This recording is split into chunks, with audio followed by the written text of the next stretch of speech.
அதோ தூரத்தில் ஒரு வீடு தெரியுதுல்ல, அந்த வீட்டில் போய் அவங்க வீட்டில் இருக்கிற பொருள் ஏதாச்சும் ஒன்று திருடிட்டு வா அப்படின்னு சொன்னோன்னே சரின்னு சொல்லிட்டு சோம்பேறி சுப்பன் என்ன பண்ணானா, அந்த வீட்டை நோக்கி போனானா. அந்த வீட்டில் எல்லாரும் தூங்கிட்டு இருந்தாங்களாம். தூங்கிட்டு இருக்கவங்கள என்ன பண்ணானா, ஒரு குச்சை வச்சு தட்டி பார்த்தானா. தட்டி பார்த்தோன்னே மேலே ஏதோ ஊறுற மாதிரி இருக்கேன்னு சொல்லிட்டு வீட்டில் இருக்கிறவங்க என்ன பண்ணாங்களாம், முழிச்சிட்டாங்களாம்.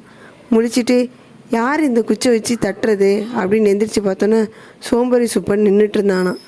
அப்பன்னு பார்த்து அந்த வீட்டில் இருக்கிறவங்க எல்லாம் கேட்டாங்களாம், ஏன் இந்த மாதிரி இங்கே நிற்கிற, என்ன செய்ய போகிற அப்படின்னோன்னே, உங்கள் வீட்டிலேருந்து ஒரு பொருளை திருடிட்டு போகிறேன், அதுக்காக தான் நான் இங்கே வந்திருக்கேன் அப்படின்னு சொன்னானா.